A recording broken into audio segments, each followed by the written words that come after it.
Los Angeles is preparing for the biggest show of the decade, the 2028 Olympic Games, but the stage isn't ready. The airport has consistently been ranked among the worst airports in America for years. Endless lines, confusing terminals, construction chaos, traffic gridlock, and this is just a regular Tuesday.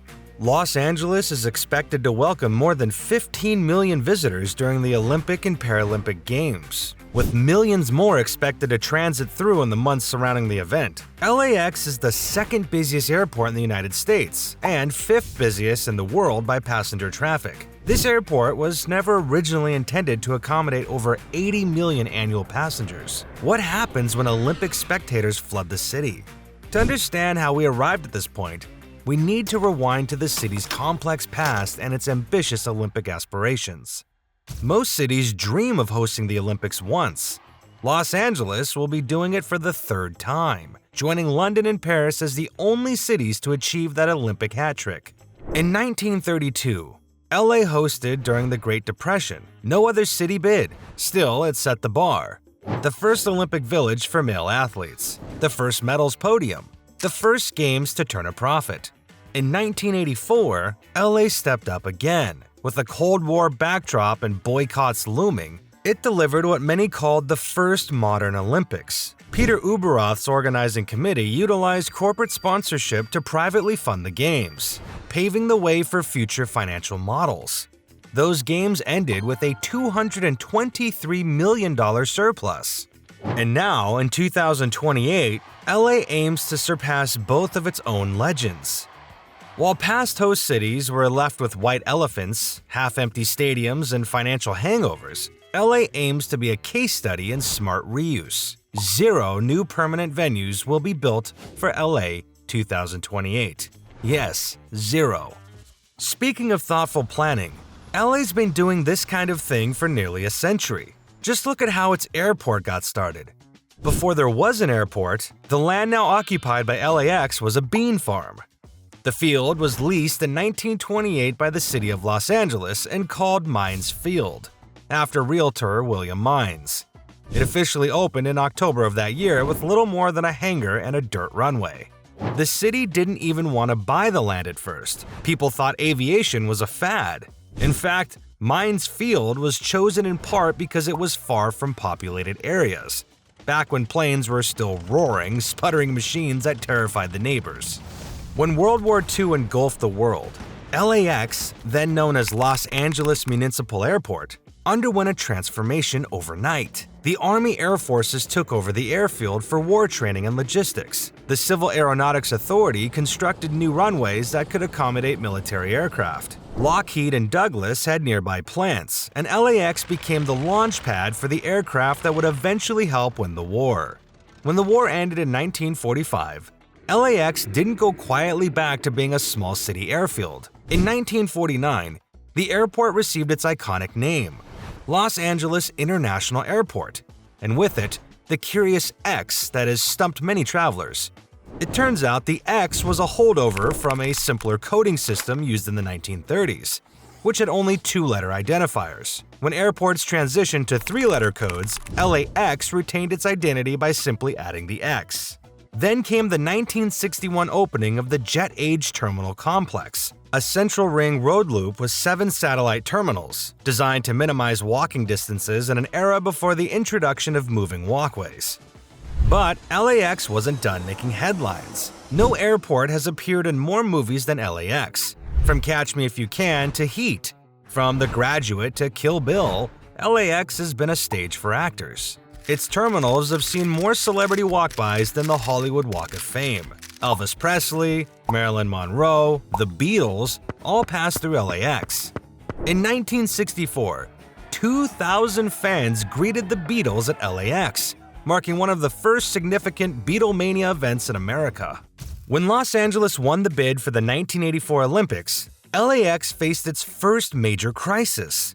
It had grown organically too quickly and needed to modernize. Thus began the construction of the Tom Bradley International Terminal, named for LA's longest-serving mayor. While the 1984 renovations gave LAX a fresh start, time and technology didn't wait. But beneath the shine, what's really going wrong at LAX? The airport's horseshoe-shaped terminal loop, initially designed for an era of propeller planes and half the current passenger volume, now often comes to a near standstill during peak hours. A trip between terminals in a shuttle can take longer than your actual flight. Locals joke that LAX stood for Line Always Extending. Additionally, LAX is in the midst of a massive multi-billion-dollar modernization plan. But for many travelers, it feels like the airport has been under construction forever. Dust, detours, closed entrances, and jackhammering sounds have become part of the LAX soundtrack. The city's public transit system remains underdeveloped, and critics are concerned about its impact on displaced homeless populations. LA has the second largest homeless population in the US, and large-scale events often bring pressure to clean up the streets, usually meaning moving people without solving root issues. By the 2000s, LAX was outdated, overburdened, and unpopular. That's when the $15 billion capital improvement program took off, a bold, decade-long effort to transform the airport from the ground up. And yet, while cranes and crews reshaped the LAX skyline, a darker, more secretive world continued to hum just below the surface. Urban legends swirl about secret celebrity tunnels, rumors of Cold War bunkers, ghost runways, and UFO sightings pop up from time to time. One curious truth: beneath the airport lies a massive network of tunnels for baggage, utilities, and service staff. While not secret, they are primarily off-limits to the public. And yes, some airport workers claim they've gotten lost down there. If airports could talk, LAX would have a few ghost stories to share. But so would Athens, Beijing, and Montreal, cities that once glowed with Olympic promise. Let's take a quick trip around the world to see how some Olympic dreams turned into expensive lessons. First stop, Athens 2004. Greece invested approximately $11 billion in hosting the Games. But fast forward to today, and many of those once celebrated venues are now silent and forgotten, overtaken by weeds, graffiti, and a sense of what could have been. Next up, Beijing 2008. The Bird's Nest Stadium still dazzles with its bold design and architectural masterpiece for sure, but despite its grandeur, it's rarely used. These days, the Bird's Nest mostly entertains tourists and hosts the occasional snow festival. And finally, a stop in Montreal, 1976. They built a stadium they proudly called the Big O, though it earned the nickname the Big O. Why? It cost a whopping $1.1 billion back then, and the city didn't finish paying it off until 2006.